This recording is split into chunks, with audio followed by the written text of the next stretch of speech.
init na. Grabe, akala ko di ako makalabas kanina ro sa may amin. Puno ng tao yung harapan. May ano kasi, may programang ginaganap sa may kapilya. Yung kapilya is nasa mismong tapat namin. Ito pest control Dial, Daga Epis Anay Lamok. Ayan yung number. At ngayon parang meron akong konting anxiety. Kaya medyo nag-aalangan ako kanina umalis. Kaya ngayong araw schedule natin sa opisina na naman. Medyo na-iba yung schedule natin ngayon. Kailangan natin talaga ng pumalik sa pag-exercise. Hindi tayo nakapag-exercise ng almost a month na. Kaya bukas baka mag-file tayo ng leave dahil kailangan natin pumunta ng Bulacan tomorrow. At ngayon ay tag-init na. Balik tayo sa pagsusuot ng jersey. Shoutout sa kapatid na Basti ng Clap Moto Project. Siya ay nagbigay sa atin ng jersey na to. Ito yung naging pa-birthday niya sa akin nung nagkita-kita kami noon sa camping event. Ay nako, napakabait na tao. So hindi ko pa pala kayo na-welcome na. So welcome again sa another patch update, another slice of life. At pasensya kayo, ay ako medyo may hingal lang konti. Kaya lang tayo, dahan-dahan. Kahit mainit ay hindi kailangan magmadali. Sakto lang. Kaya balik jersey na uli tayo, hindi na tayo magja-jacket muna. Tsaka nagamit natin uli yung ating oras share na waistband. Hindi nyo kita, nandito sa bewang ko, nakakabit. Para kapag nahihinto tayo sa mga traffic light, sa mga traffic, hindi tayo ganun maiinitan. Ginagawa na naman din. May nilad. So ano ba magiging topic natin ngayon? So yun, grabe no? Yung yung diesel ngayon is umaabot na ng mahigit sa 100 piso. Ang 1 litro. So hindi ko pa napansin kung magkano yung sa natin sa unleaded na ginagamit. So malapit-lapit na rin sa 100 yun na pagkakaalam ko Hindi lang sa pagka tumaas. Ang mahirap yan talaga pagka less na yung supply. Kasi sabihin natin kung magmahal man, may magagamit pa rin tayo pero kailangan natin magtipid. Ang mahirap yung wala na talaga mabili. Ay, wind therapy. Yan ang kailangan natin. Yan yung nakukuha natin sa pagmumotor yung hangin na dumadampi sa'yo habang paandar ka. Nakakadagdag sa sa relaxation ba. Kaso pagka ganitong ka-traffic, nakaka-stress. Hangin tayo sa bengit. Let's go with the flow. Kailangan talaga natin bumalik sa pag-exercise. Labata pa tayo ng stoplight. Ayan dito 126 yung diesel, 98 yung extreme, tsaka yung 100 na rin pala yung premium. Ano ba dyan regular? Oh? Ano yung regular? Yung Yung express 98? po. Oh, yung 98 regular yun. Grabe mo. Oo. Sa hanit sa daan na. Akala na 86 lang yun. Kaya nga Hindi nga pakaalis ngayon yung Oo. Kaya ang hirap paikot-ikot lang. Hinayang ako. Oo. Hindi na rin ako nag-aangkas. Loge, no?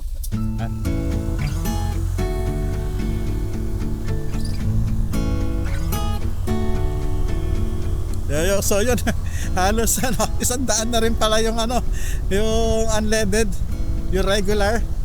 Tapos nasa 100 na rin yung premium. Okay, nandito na tayo sa C3.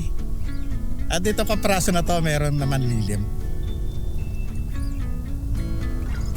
So yan, malamig-lamig rin to. Continue for 9 kilometers.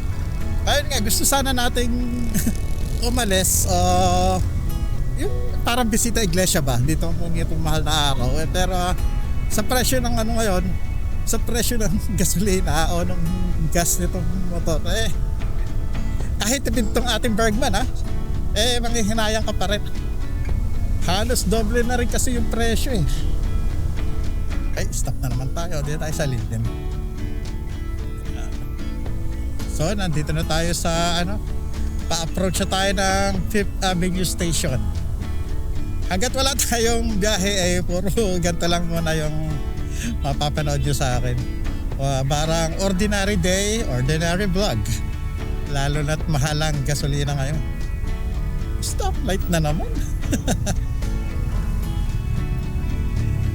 Papilit puro stoplight pa rin. Buti na lang at meron tayo for share na waistband. At kahit pa paano nalalamigan tayo. Iwas heat stroke iwas heat stroke ba.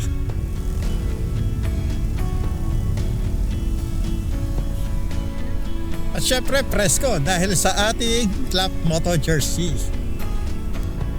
O diba, stoplight na naman. Stoplight na naman.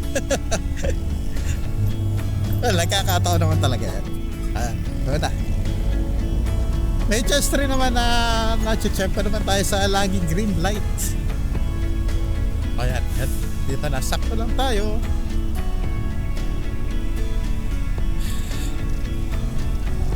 Small blessing na yan. Grabe, nagugutom na kaagad ako Meron pa tayo 36 minutes para makarating. So yan, dito medyo malilim. So continue tayo tungkol doon about sa pagtaas ng mga presyo ng gas. So syempre, ang number one cause niyan is yung sigalot doon sa nangyayari ngayon sa Middle East. Yun na lang ay ipagdasal na lang natin ay sana ay matapos na agad. Kasi wala talaga may dudulot ang gera. Wala natin kung may nagpo-profit sa ganyan. Meron din naman kasi sinatawag na mga nagpo-profit sa gera. Mostly yung mga nagdi-deal na mga armas, ganyan. Pero ewan ko kung ganyan sa scale na ganyan na ng malalaking bansa ay meron. Hindi ko lang sigurado. Ay tawag doon, war profiteering. Ayun, nakuha ko rin yung term. Meron lumabas na sa Google Map. Pag-iwas sa heat stroke, mga tips para maiwasan na heat stroke, manatiling hydrated at uminom ng maraming tubig kahit hindi nauuhaw. Umiwas sa direktang sikat ng araw lalo na mula 10 a.m. hanggang 4 p.m. Magsuot ng maluluwag at preskong damit. Kaya shoutout ulit sa Clap Moto Project. Presko ang kanilang moto jersey. Ang oras pa naman natin ngayon is pag-alas 11 na ng tanghali. Kainitan talaga. Pagdating natin mamaya niya sa Shaw Boulevard, mas mainit yan malamang.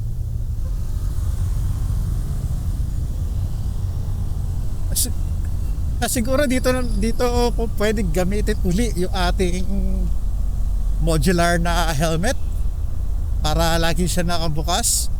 Lang tayo, wireless microphone. Kasi hindi tayo makakapagkabit ng camera sa chin mount dahil itataas lang natin Magiging chest mount yung ating camera pagka yun ang ginamit nating helmet. Kala ko Moto B. Yung tindahan na yun Moto Ben pala.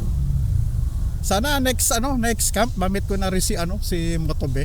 Isa sa mga idol yun Grabe lalim nito Ito na yung magiging drainage ng Araneta Avenue. Kasi isa sa catch basin Nung panahon na nung nangyari yung Ondoy, dito rin ako inabutan dahil yung dating opisina namin ay banda dyan. Na-stranded kami overnight. Yung taas ng tubig noon ay kung may imagine yung isang container truck, lagpas doon yung tubig, ganun kalalim. Okay ito para MN82 na life size ganda. RC na MN82 82 ba 85? Basta yung mga familiar do sa remote control na laruan na yan na 4x4 na crawler, ayan pero siya tama raw dito sa side na to may daan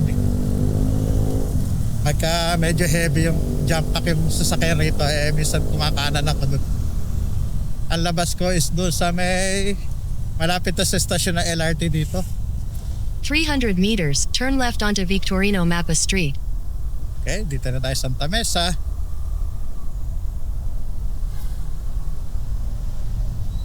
Ayan, dito dapat yung labas natin pagka doon tayo kumanan.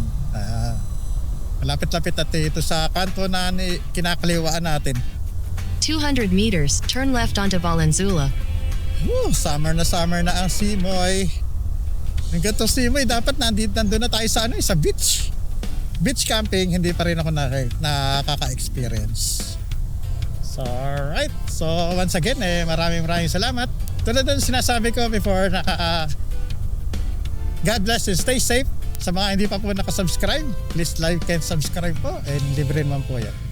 So, hanggang sa muli. See you on the next one. 200 meters, your destination will be on the right. Si Radyo lang to, nagpapaalam.